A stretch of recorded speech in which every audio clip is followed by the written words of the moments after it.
The little train from Neuilly slipped through the gates of Maillot and rolled along the broad avenue leading to the Seine. The tiny locomotive, hitched to a single carriage, whistled insistently for the way to be cleared, puffed out clouds of steam, and wheezed like a weary runner. Its pistons clattered hurriedly, evoking iron legs in frantic motion.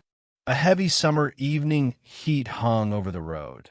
Though the air was utterly still, a cloud of white chalk dust rose from the ground, dense, stifling, and hot.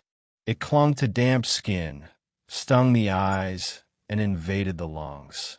Yet people stepped out onto their doorsteps, hoping to catch even a breath of coolness. The carriage windows were lowered, and the curtains fluttered in the wind. Inside sat only a few passengers. On such a sweltering day, most preferred to ride on the upper deck or open platforms.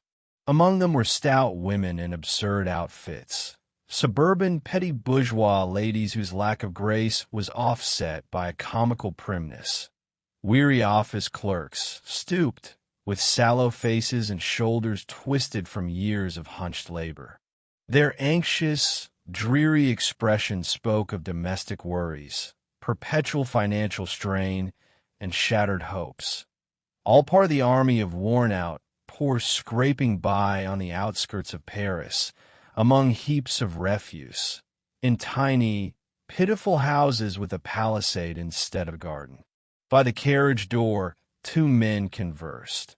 A short, rotund fellow with a bloated face and a belly drooping between his legs, dressed entirely in black with a ribbon of honor in his lapel, and a tall, gaunt gentleman of slovenly appearance, in a grimy white twill suit and an old straw hat. The first spoke slowly, haltingly, as if he stammered. This was Monsieur Caravane, senior official at the Ministry of the Navy. His companion, once a ship's doctor, now settled in Courbevoie, applied his vague medical knowledge to the benefit of the local poor. His name was Chenet, and he insisted on being called doctor. His reputation for morality was less than flattering. Monsieur Caravane lived his life by strict routine.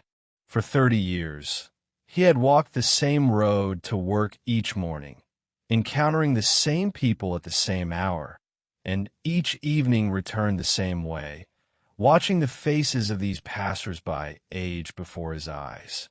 Every day, after buying a newspaper for one so at the corner of the St. Honoré suburb, he would take 2 rolls and enter the ministry like a convict voluntarily heading to prison. He hurried to his department with a troubled heart, always fearing reprimand for some possible error. Nothing ever disturbed the monotony of his existence. Outside the realm of departmental affairs, beyond promotions and honors, no event touched him. Neither at the ministry nor at home.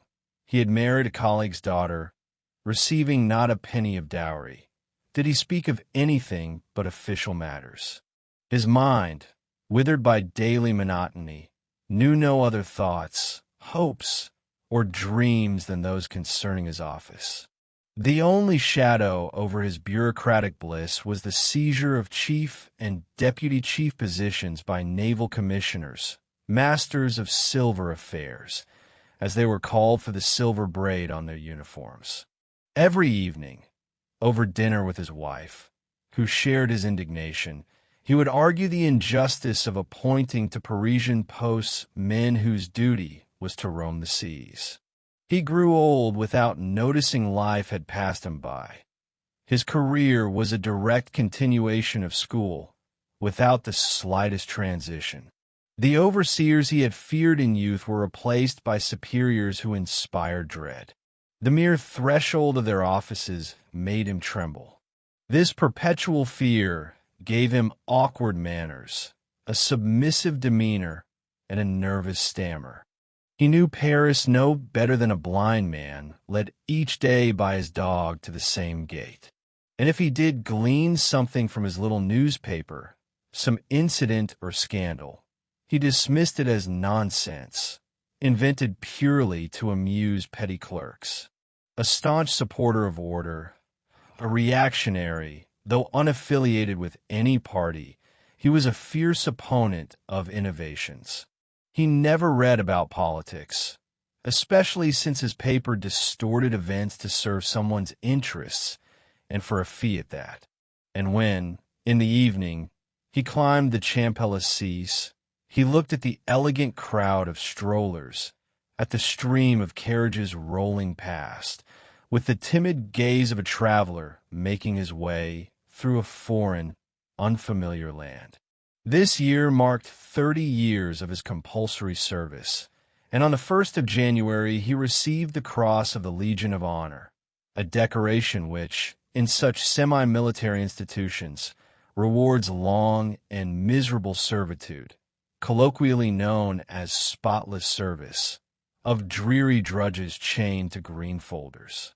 The unexpected honor instilled in him a new, rather lofty opinion of his own abilities and abruptly changed his habits. From then on, he abandoned colored trousers and jackets, opting instead for black pants and long frock coats, on which his broad ribbon stood out with particular flair. He began shaving every morning, tending more carefully to his nails, changing his linen every other day, all out of respect for the national order of which he was now a chevalier. Thus emerged a new Caravane, slicked down, prim, condescending. At home, he seized every opportunity to mention my cross. Pride consumed him to the point that he could no longer bear the sight of a ribbon in someone else's lapel. Foreign orders especially irritated him. They ought to be banned in France. His greatest indignation was reserved for Dr. Chenet, his regular evening companion, who invariably sported some decoration, white, blue, orange, or green. Still, their conversations during the ride from the Arc de Triomphe to Neuilly were always the same. That day, as on all others, they began by railing against the local disorder, which, in their view, the mayor of Neuilly encouraged. Then, as often happens in the company of a physician, Caravane steered the conversation toward ailments, hoping to extract a few free tips, or even a full consultation, if he could maneuver cleverly enough to conceal his true intentions. Lately, his mother's health had become a concern. She had begun suffering frequent and prolonged fainting spells. She was already 90, yet refused any treatment. Her advanced age touched Caravane deeply, and he kept asking Dr. Chenet, "Do you often see people who've lived to such an age?" He rubbed his hands with pleasure, not so much out of a wish for the old woman's eternal life, but from the conviction that her longevity guaranteed his own. He would say, "In our family, we live long. I'm sure I'll die in ripe old age, unless some misfortune strikes." The doctor looked at him with mild pity. For a few seconds, he studied his neighbor's flushed face, thick neck, belly drooping between flabby, fatty legs, the whole apoplectic figure of an aged, slackened bureaucrat. Tilting his grayish straw hat back on his head, he remarked with a mocking smile, "You're too sure of yourself, my friend. Your mother's as skinny as an Indian, and you're nothing but a barrel." Caravane blushed and fell silent. The little train pulled into the station. The two companions disembarked, and Monsieur Chenet suggested a glass of vermouth at the Café Globe across the street, their usual haunt. The owner, a friend of theirs, greeted them with 2 fingers extended over the bottles lined up on the counter.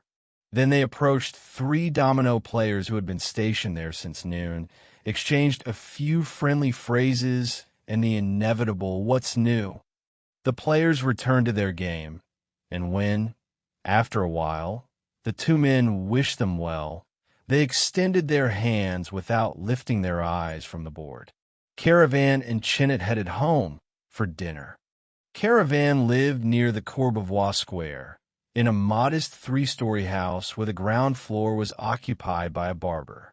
Their apartment consisted of 2 bedrooms, a dining room, and a kitchen, furnished with a handful of broken chairs, clumsily glued together, which migrated from room to room as needed. Madame Caravane spent her days bustling about the household, while their 12-year-old daughter Marie-Louise and 9-year-old son Philippe Auguste splashed through street gutters with the neighborhood urchins. On the 3rd floor, Caravane had installed his mother, a woman renowned throughout the quarter for her stinginess. Her thinness was the subject of jokes, as if the Lord himself had applied her own principles of frugality to her body. Perpetually irritable, she never passed a day without a quarrel or a fit of rage. From her window, she hurled insults at neighbors, haberdashery vendors, janitors, and boys, who in turn followed her down the street shouting, "Hey, you old hag!" The maid, a scatterbrained girl from Normandy, helped with the chores and slept beside the old woman, in case of emergency. When Caravane returned home, his wife, possessed by a passion for cleanliness, was polishing the mahogany chairs with flannel, arranging them in the nearly empty rooms. She always wore threadbare gloves and a cap adorned with garish ribbons that perpetually slipped over one ear. Caught scrubbing floors, cleaning furniture, or doing laundry, she would invariably say, "I'm not rich, everything I have is simple, but cleanliness is my luxury, and it's worth any other." She had a persistent, practical mind and guided her husband in all things. Every evening over dinner, and later in bed, they held long discussions about his work. Though 20 years his junior, he trusted her like a confessor and followed her advice without hesitation. She had never been beautiful, and now she had grown downright unattractive, short, painfully thin, and utterly lacking in style. Her inability to dress only worsened matters. Even the modest feminine traits she might have highlighted were lost in unfortunate outfits. Her skirts constantly slipped to one side, and she scratched herself incessantly, anywhere in front of anyone, as if it were a compulsive tic. The only adornment she allowed herself were tangled silk ribbons on her pretentious house caps. Seeing her husband, she straightened up, kissed him on the sideburns, and asked, "You didn't forget about Potin, did you, my dear?" She was referring to an errand he had forgotten for the 4th time. Caravane sank into a chair with despair. "It's a curse," he said. "I remember it all day, and come evening, it's gone." He was deeply upset, but she soothed him. "Well, you'll remember tomorrow, that's all. What's new at the ministry?" "Big news. Another master of silver affairs has been appointed assistant chief." She immediately grew serious. "To which department?" "Foreign procurement." She flared up. "So, Ramon's post, the one I wanted for you." "And Ramon?" "Retired." He mumbled. "Retired." She exploded, her cap slipping to her shoulder. "Well, you can kiss your little bench goodbye. Nothing will come of it." "And what's the name of this naval commissioner?" "Bonasso." She grabbed the naval yearbook, which she always kept close at hand, and began searching. "Bonasso, Toulon. Born 1851. Assistant Junior Naval Commissioner since 1871. Promoted to Junior Naval Commissioner in 1875. Has this fellow even sailed?" At these words, Caravane's face lit up. He burst into laughter, his belly shaking. Just like his boss Vallon, exactly like Vallon. And laughing even harder, he repeated an old ministry joke. "Those are the kind of men you can't send by water to inspect the Point du Jour naval station. They get seasick on a riverboat." But she remained serious, ignoring the joke, and scratching her chin, she said, If only we had a deputy in our pocket. If the chamber knew what was going on over there, the minister would be out in a flash. Suddenly, shouts rang out on the stairs, cutting her off mid-sentence. Marie-Louise and Philippe Auguste were returning from their walk, climbing the steps and generously exchanging slaps and kicks. Their mother rushed toward them in fury, grabbed their arms, and dragged them into the room, delivering a good shaking along the way. The children immediately ran to their father, and he kissed them tenderly for a long time. Then he sat down, took them both on his knees, and began an animated conversation. Philippe Auguste was a thoroughly unpleasant boy with a foolish expression, unkempt and filthy from head to toe. Marie-Louise was already becoming a copy of her mother, speaking in her phrases, mimicking her gestures. She too asked, "What's new at the ministry?" He replied cheerfully, "Your friend Ramon, who came to dine with us every month, is leaving the service, my little one. A new assistant chief has been appointed in his place." She looked up at her father with the solemn sadness peculiar to children who grow up too soon and said, "So, another one has passed you by." Caravane's laughter stopped abruptly. He didn't reply. To change the subject, he turned to his wife, who was polishing the window panes. "Is mother well? Is she upstairs?" Madame Caravane paused mid-motion, turned around, adjusted her cap, now completely slipped down her back, and her lips began to tremble. "Oh yes, we need to talk about your mother. She caused a real scandal. Imagine Madame Lebaudin, the barber's wife, came up to borrow some starch while I was out, and your mother chased her away, called her a beggar. Naturally, I scolded the old woman. As always, she pretended not to hear, a habit of hers whenever someone tells her the truth. But she's not deaf no more than I am. It's all an act. No wonder she went straight to her room without saying a word." Caravane said nothing, visibly embarrassed. At that moment, the maid entered to announce that dinner was ready. To alert his mother, he took the broomstick from the corner and tapped the ceiling 3 times. Then they all moved to the dining room, and Madame Caravane began ladling the soup, waiting for the old woman to appear. She didn't come. The soup cooled. They began eating slowly, hesitantly. Even after the plates were empty, they kept waiting.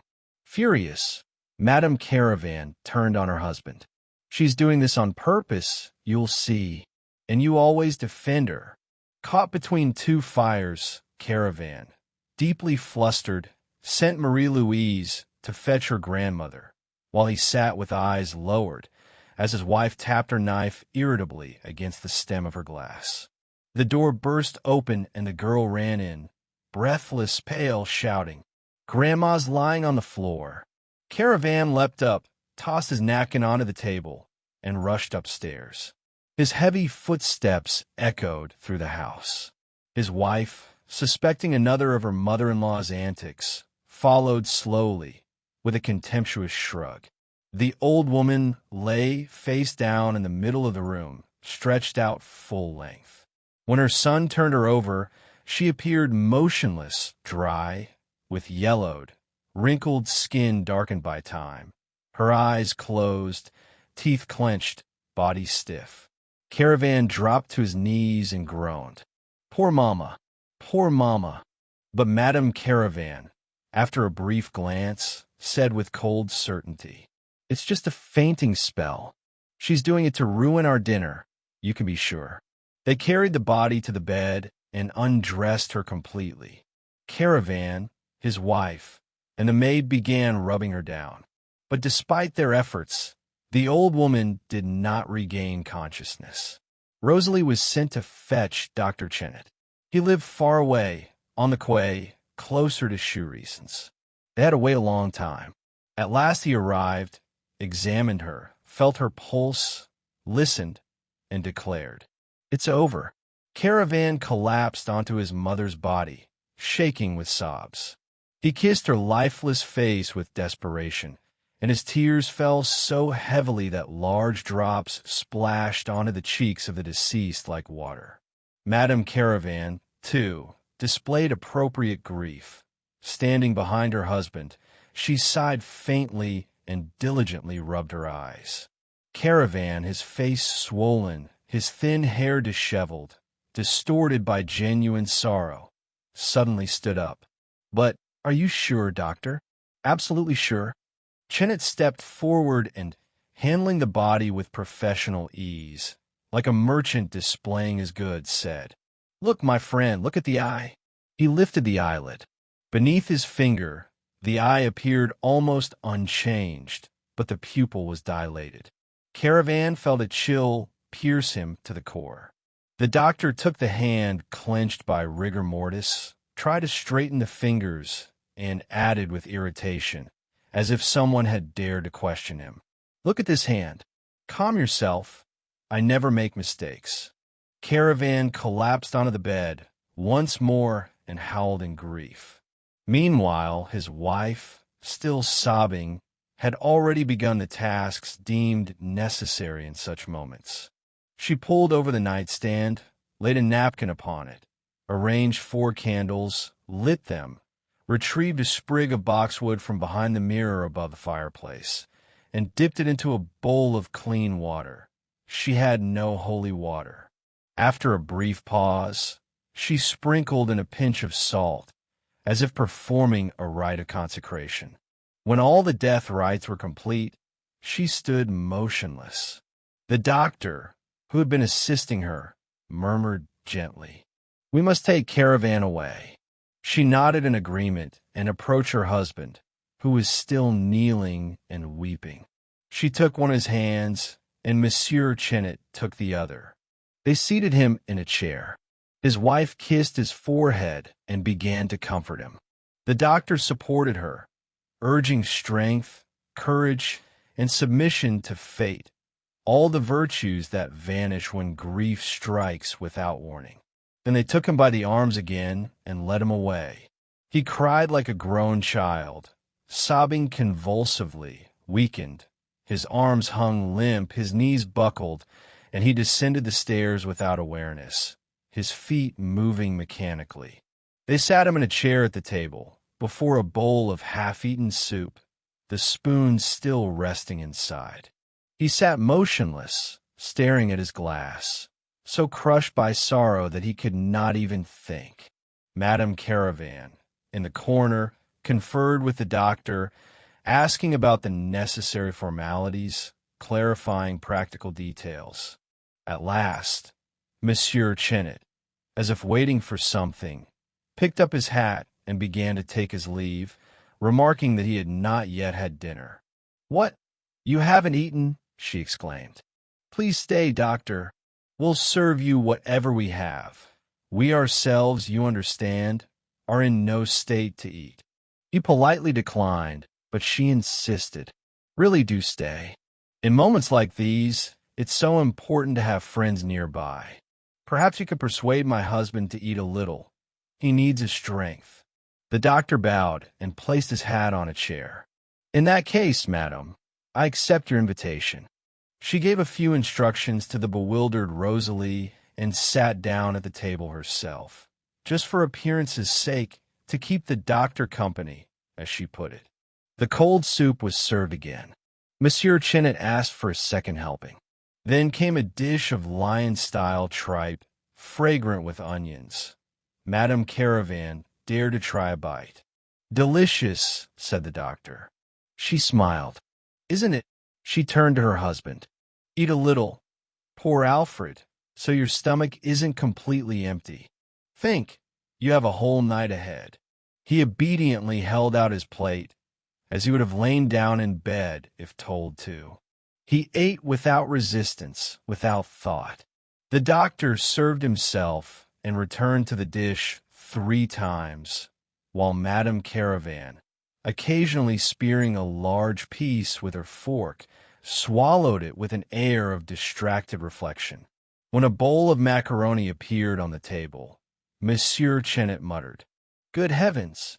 Now that's a treat." This time, Madame Caravane served everyone herself.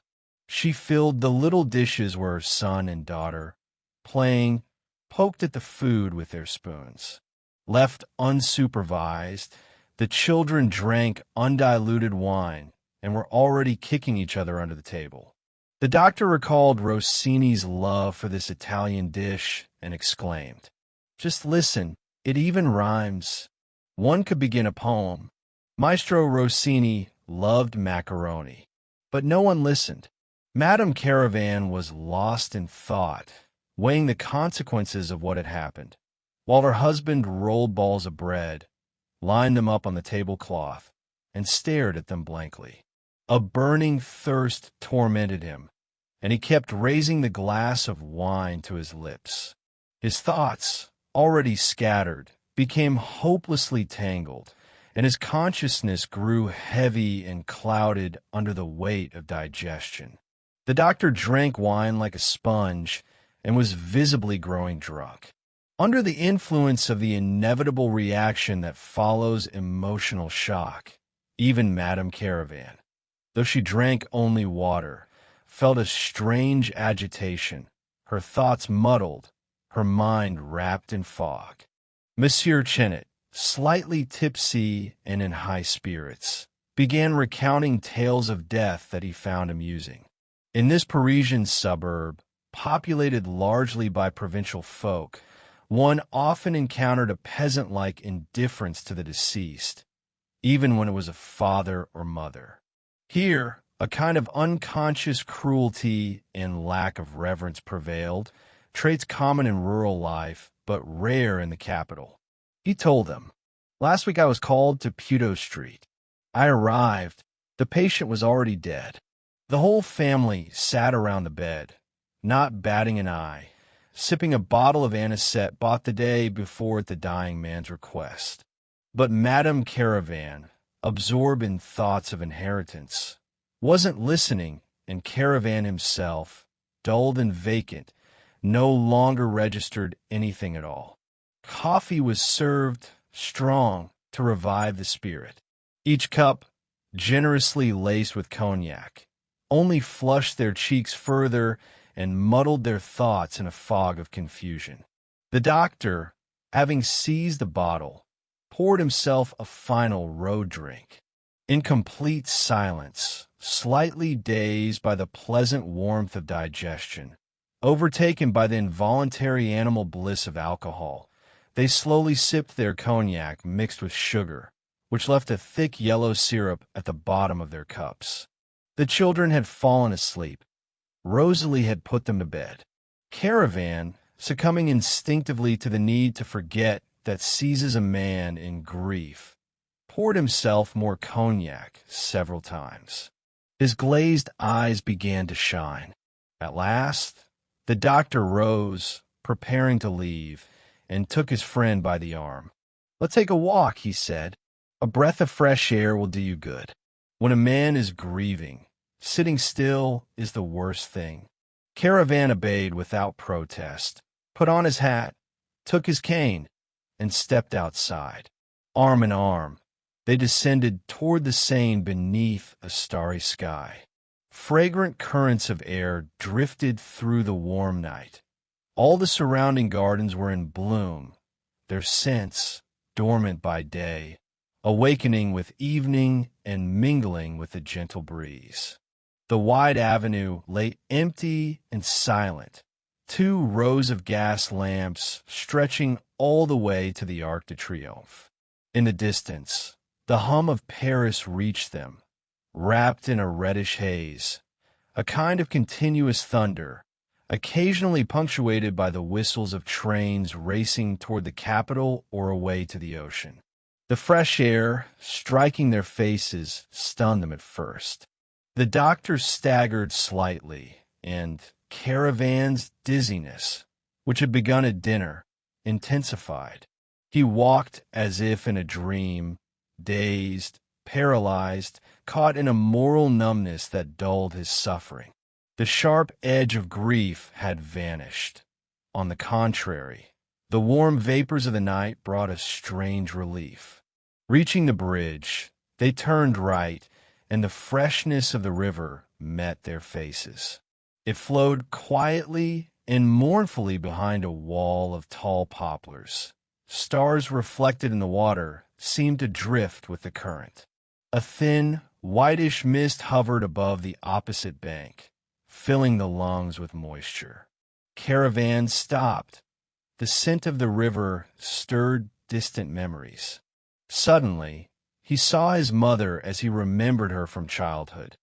Hunched over, kneeling at the doorstep of their house in Picardy, washing laundry in the stream that ran through the garden.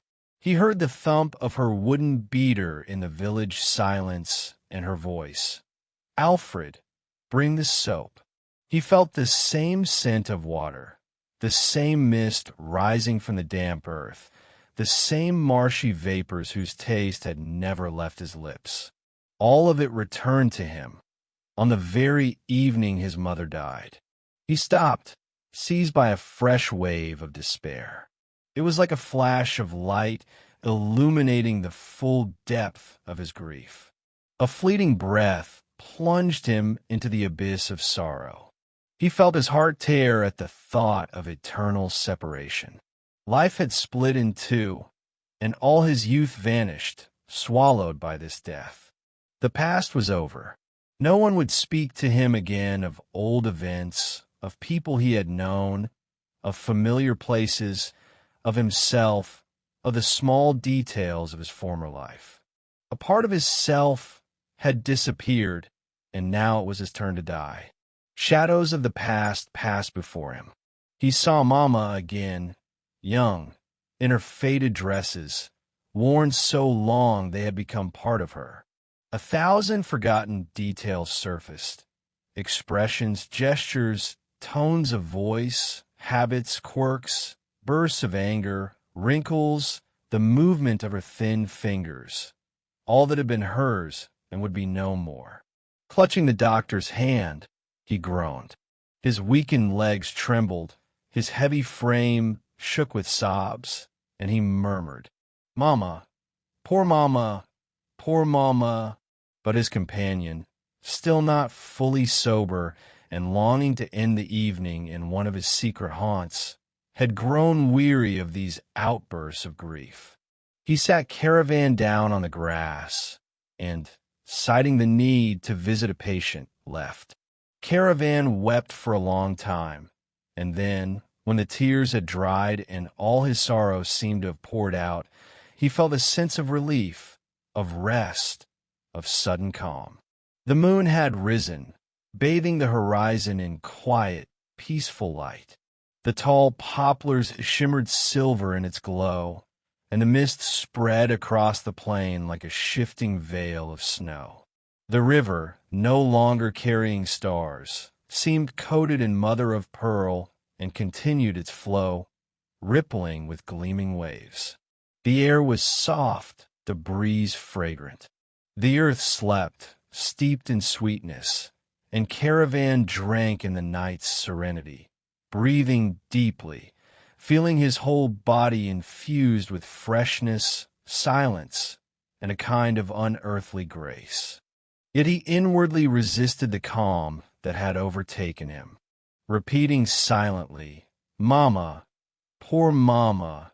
He tried to summon tears again, out of a kind of conscientious honesty. But nothing came. The sorrow no longer pressed down on him, despite the same thoughts that had only recently made him sob uncontrollably. He rose and wandered home slowly, almost soundlessly, feeling how the indifferent serenity of nature was gently soothing his heart. As he reached the bridge, his eyes fell on the lantern of the last little train, ready to depart, and just beyond, the windows of the cafe glowed. Suddenly, he was seized by an overwhelming urge to share his grief with someone, to elicit sympathy, to draw attention. He composed a mournful expression, pushed open the door, and walked toward the counter where the owner sat, as usual. Caravane hoped to make an impression, expecting everyone to leap up, rush to him, exclaim, "What's happened?" But no one paid any attention to his face. He leaned on the counter, clasped his head in his hands, and whispered, "My God! My God!" The owner looked at him. "What's wrong, Monsieur Caravane? Feeling unwell?" "No, my friend, my mother just passed away." "Ah," the owner replied absent-mindedly. At that moment, a customer in the back called out, "A mug of beer, please," and the owner, shouting back, "Coming." Boom. "On my way," rushed off to serve, leaving Caravane bewildered. At the same table as before dinner, three regulars continued their domino game with the same concentration. Seeking sympathy, Caravane approached them. No one noticed him, so he decided to speak first. "I've just suffered a terrible misfortune." All three looked up at once, hands still on their tiles. "Really? What happened?" "My mother died." One of the players muttered, "Ah, dim," with feigned sympathy. The second, at a loss for words, gave a sorrowful whistle and shook his head. The third said nothing, simply returned to the game, as if thinking, "So what?" Caravane waited for heartfelt words, but faced with such indifference, he left, offended by their coldness, though, at that moment, his own grief had nearly vanished. He headed home. His wife was waiting, seated in her nightgown on a low chair by the open window, lost in thoughts of inheritance. "Get undressed," she said. "We'll talk in bed." He looked up and nodded toward the ceiling. "But up there, there's no one now." "Don't worry, Rosalie's with her. You'll relieve her at 3. For now, get some sleep." To be ready, he didn't remove his long johns, tied a scarf around his head, and lay down beside his wife, who was already settled under the blanket. They were silent for a while. She was deep in thought. Even at this late hour, her nightcap bore a pink ribbon, slipped to one ear, as if by habit, shared by all her headwear. Suddenly, she turned to him. "Do you know if your mother left a will?" He hesitated. I don't think so. Most likely not." Madame Caravane stared into his eyes and hissed in a restrained, bitter voice, "That's disgraceful. We slaved away for 10 years, cared for her, kept her here, fed her. Your sister wouldn't have done it, and I wouldn't have either had I known how it would end. It's a stain on her memory. You'll say she paid for her upkeep. Fine, but can care for a mother be paid for with money? Gratitude is shown through a will. That's what decent people do. And I worked, worried, and it was all for nothing. She behaved beautifully, just beautifully." Caravane stammered, "Darling, I beg you, please."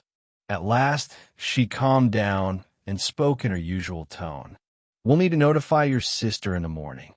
He jumped up. "Right, I hadn't thought of that. I'll send a telegram first thing." But she stopped him. Everything had already been planned. "No," she said. "Send it between 10 and 11. Not earlier. Otherwise, we won't have time to prepare before she arrives. It's only a 2-hour trip from Charenton. We'll say you were too shaken. If we warn her too soon, we won't have time to sort through the things." Suddenly, Caravane slapped his forehead and, in the timid voice he always used when speaking of his superior, the mere mention of whom made him tremble, he said, "Ought to inform the ministry." "No need," his wife objected. "In cases like this, forgetfulness is perfectly forgivable. Don't notify them.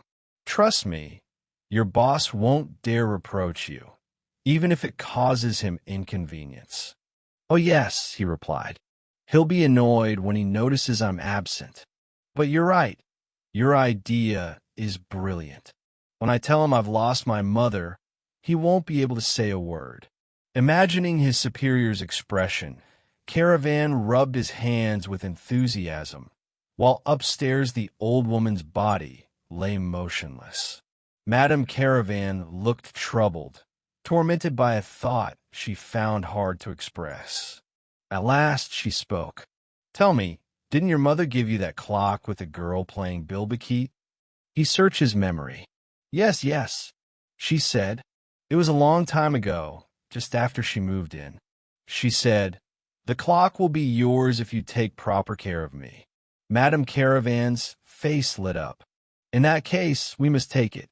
When your sister arrives, she won't let us touch a thing." He hesitated. "Are you sure?" She flared up. "Of course. If the clock's with us, then we know nothing. It's ours. Same with the chest of drawers, the one with the marble top. She gave it to me once when she was in a good mood. We'll move that too." Caravane looked uncertain. "But, darling, won't we be held accountable?" She turned sharply toward him. "Oh, here we go again. You'd rather watch your children starve than lift a finger. If she gave me the chest, it's ours. And if your sister dares protest, let her say it to my face. I couldn't care less about your sister. Now get up. We'll take everything your mother left us, even if it's not on paper." Obedient and trembling, he crawled out of bed and reached for his trousers, but his wife stopped him. "No need to get dressed. Stay in your long johns. I'll go as I am too."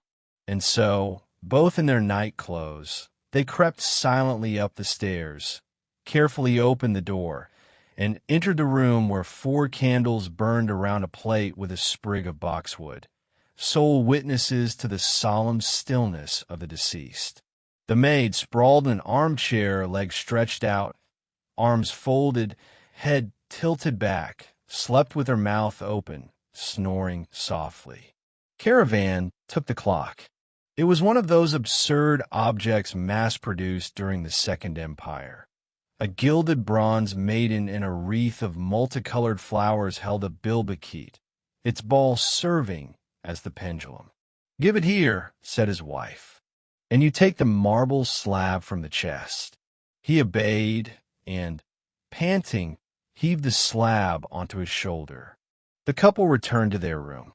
Caravane, bent and staggering, descended the stairs, while his wife, walking backward, lit the way with one hand and held the clock in the other.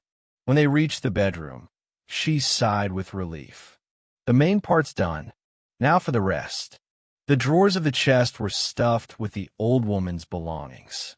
All of it had to be hidden. Madame Caravane had an idea. "Bring the pine wood firebox from the front hall. It's worth no more than 40 sous, and we can keep it here." Once the box was brought in, they began transferring the items. One by one, they pulled out sleeves, collars, shirts, caps, all the pitiful rags of the old woman lying there beside them, and carefully folded them into the box so that Madame Bro, the other heir expected tomorrow, wouldn't suspect a thing. When they finished, they first carried down the drawers, then the chest itself, working together. They debated for a long time where to place it. In the end, they chose a spot in the bedroom, opposite the bed between 2 windows. Madame Caravane filled it with her own linen. The clock was placed on the mantelpiece in the dining room. The couple stepped back to admire the arrangement, and they were utterly delighted. "That turned out really well," she said. "Very well," he agreed. Then they lay down. She blew out the candle, and soon the whole house was asleep. When Caravane awoke, daylight was already pouring in. His head was foggy, and only after a few minutes did he remember what had happened. His heart clenched, as if struck in the chest, and he leapt from bed, overwhelmed with grief, ready to burst into tears. He hurried upstairs, where Rosalie was still snoring in the same position as the night before, having not stirred once. He sent her off to her chores, replaced the burned-out candles, and began to study his mother's face intently. His mind swarmed with those pseudo-philosophical thoughts, those obsessive religious banalities that often visit simple souls in the presence of death. His wife called him, and he went downstairs. She had already drawn up a list of morning tasks. and the sight of it horrified him. He read, "Report the death to the town hall. Call a doctor for the official certificate. Order a coffin. Visit the church. Go to the funeral home. Stop by the printer. Have notices made. Visit the notary. Send telegrams to relatives." And a whole series of minor errands. He put on his hat and stepped outside. Meanwhile, word of the death had spread, and the neighbor women began arriving, asking to see the deceased. Downstairs, in the barber's shop, a scene unfolded between husband and wife, just as he was shaving a client. The wife, as usual, was knitting a stocking when she said, "One less in the world." And what a miser she was. Honestly, I never liked her, but I still feel I ought to go take a look.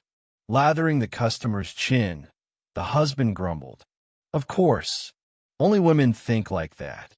You quarrel all your lives, and even after death you won't leave each other in peace." But the wife, unfazed, continued, "I can't help it. I have to go. I've felt it since morning. If I don't see her, I'll think about her for the rest of my life. But if I take a good look, it'll pass." The barber shrugged and, scraping the client's cheek, confided, "Tell me, what goes on in these women's heads? She's found pleasure in looking at a corpse." The wife heard him, but calmly repeated, "Think what you like. I'm going anyway." She set her knitting on the counter and climbed to the second floor. Two neighbors were already there, discussing the event with Monsieur Caravane, who was sharing the details. Together, they entered the room of the deceased. The women tiptoed in, sprinkled the sheet with salted water, knelt, crossed themselves, murmured a prayer.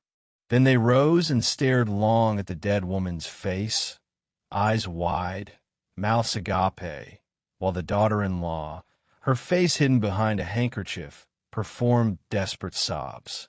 Turning to leave, she noticed Marie-Louise and Philippe Auguste at the door, both in nightshirts, staring with curiosity.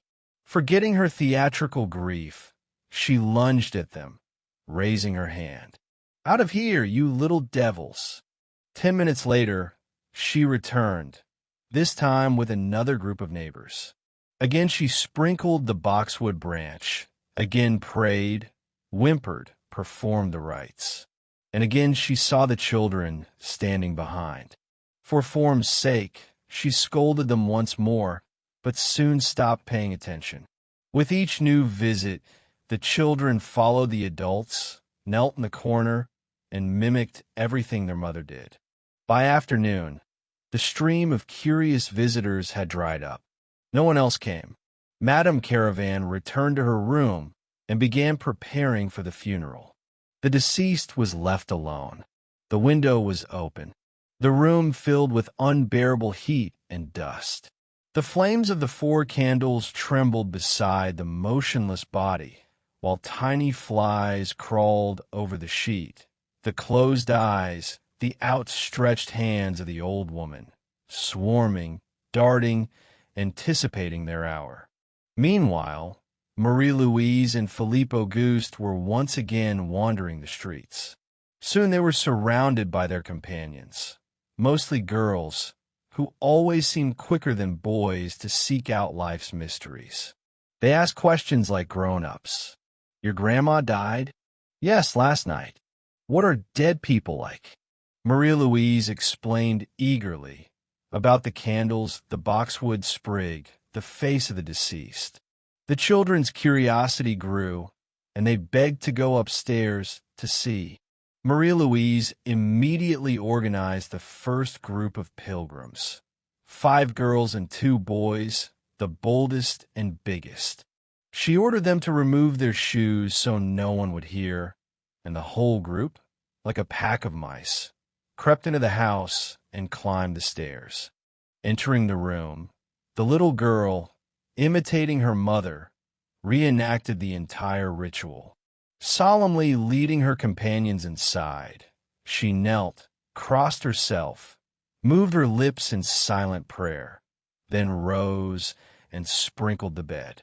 As the frightened, curious, and awestruck children crowded closer, peering at the face and hands of the deceased, the girl suddenly began to sob theatrically, covering her eyes with a handkerchief. Quickly recovering, she remembered those waiting at the door and led the group out, only to return with a second batch, then a third, for the entire neighborhood's children had gathered for the spectacle, even the ragged beggars. Each time, the girl repeated her mother's gestures with astonishing precision. Eventually, she grew bored. The children were drawn to another game, and the old grandmother, forgotten by all, was left in complete solitude. Twilight filled the room. On the dry, wrinkled face of the deceased, the flickering candlelight cast wavering reflections. Around 8 o'clock, Caravane went upstairs, closed the window, and replaced the candles. He entered calmly now, accustomed to the sight of the body, as if it had been lying there for days. He even confirmed there were no signs of decomposition yet, and mentioned it to his wife over dinner. She replied, "She's practically made of wood. She could lie there a year." They ate their soup in silence. The children, having run wild all day, sat on their chairs, nearly falling asleep. The house was quiet. Suddenly, the lamp began to dim. Madame Caravane adjusted the wick, but the burner only hissed and went out. They had forgotten to buy oil. Going to the grocer would delay dinner. They searched for candles, but found none, except those burning upstairs by the deceased. Madame Caravane, always decisive, immediately sent Marie-Louise to fetch 2 candles. Everyone waited in the dark.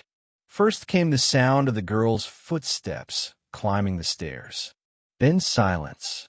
Suddenly, she burst back down, flung open the door, and, more agitated than the night before, stammered, "Papa, Grandma's getting dressed." Caravane jumped up so violently that his chair flew against the wall. "What did you say?" he muttered. "What are you talking about?" Gasping, Marie-Louise repeated, "Genre, Grandma's getting dressed. She's coming down."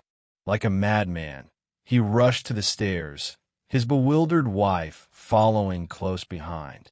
But at the door to the 3rd floor, he froze, trembling with fear, unable to enter. What would he see? Madame Caravane, more resolute, turned the handle and stepped inside. The room seemed darker than ever. In its center moved a tall, thin figure. The old woman was standing. Awakened from her lethargy and still not fully conscious, she had turned on her side, propped herself on one elbow, and extinguished 3 of the 4 candles. Then, as her strength returned, she began to dress. At first, she was puzzled by the missing chest of drawers, but after a moment's thought, she found her things in the firewood box and dressed calmly.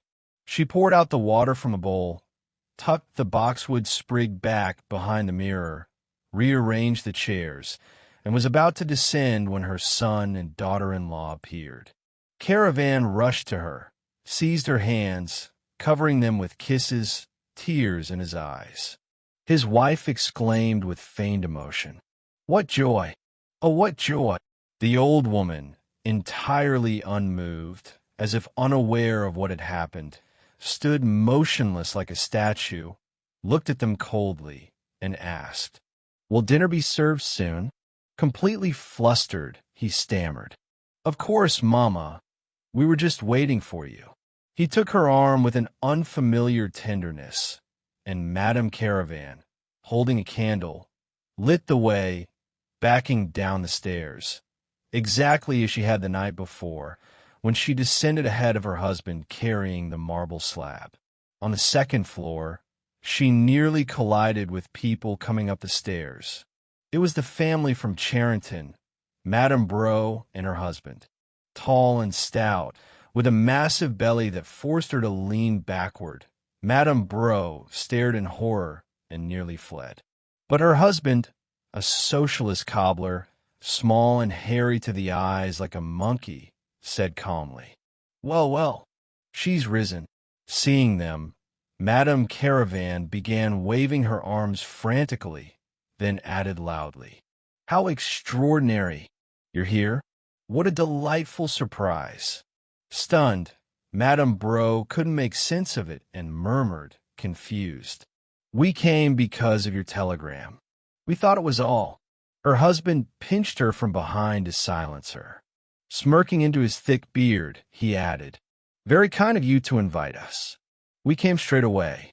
He was alluding to the long-standing feud that had taken root between the two families. When the old woman reached the final step, he approached her, rubbed his cheek against hers, and shouted loudly into her ear so she could hear, "Well, how's life, Mama? Still kicking, same as ever?"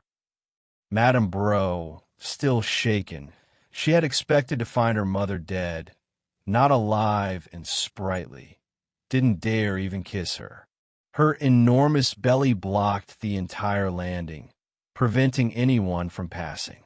The old woman, anxious and wary, remained silent, scanning the room. Her small, sharp gray eyes darted from one face to another, asking a silent question that made her children squirm. Caravane, trying to ease the tension, said, "She was a bit unwell, but now she's fine, really fine. Isn't that right, Mama?" The old woman, moving forward, replied in a faint voice, as if from far away, "It was a fainting spell. I heard you all the time." An awkward silence followed. Everyone moved into the dining room and sat down to a hastily prepared meal. Only Monsieur Bro retained his composure. His face, grim and brutish like a gorilla's, twisted into grimaces as he dropped ambiguous remarks that made everyone uncomfortable. The doorbell rang every few minutes, and the flustered Rosalie kept calling for Caravane. He would dash to the front hall, tossing his napkin onto the table. The brother-in-law even asked, "Is this your reception day?" Caravane mumbled, "No, just errands." When someone handed him a package, he carelessly opened it and found the morning notices. Blushing to the roots of his hair, he quickly folded them and stuffed them into his pocket. His mother noticed nothing. She stared fixedly at her clock, where the gilded bilboquet swung on the mantelpiece. The room was steeped in oppressive silence, and the general discomfort only grew. Suddenly, the old woman turned to her daughter, her face wrinkled and wicked like a witch's. Narrowing her eyes maliciously, she said, "Bring your girl to me on Monday. I want to see her." Madame Bro beamed. "Of course, Mama." But Madame Caravane turned pale and nearly fainted. Meanwhile, the men had begun talking, and without any real cause, a political argument flared up. Bro, passionately defending revolutionary and communist ideals, shouted with burning eyes, "Property is theft from the working man. The land belongs to everyone. Inheritance is a crime and a disgrace." But suddenly he faltered, as if realizing he'd gone too far, and added more calmly, "Still, now's not the time for such talk." At that moment, the door opened and Dr. Chennet appeared.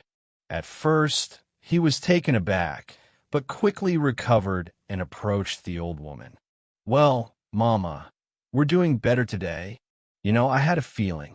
Climbing the stairs, I thought, I bet the old girl's already on her feet." Patting her on the back, he added, "Tough as the Pont-Neuf. She'll outlive us all." He sat down, took a cup of coffee, and soon joined the men's conversation, siding with Monsieur Bro. After all, he'd been compromised by his involvement in the commune. Feeling tired, the old woman asked to return to her room. Caravane rushed to her. She looked him straight in the eye and said, "Bring the chest of drawers and the clock back upstairs." Immediately, while he stammered, Yes, Mama. She took her daughter's arm and left.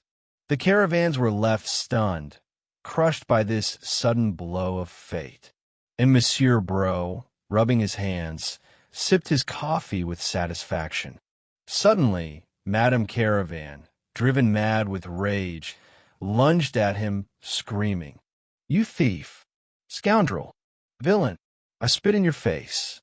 I'll—" She couldn't utter a word, choking on her fury, while he, sipping his coffee, laughed openly, savoring the moment.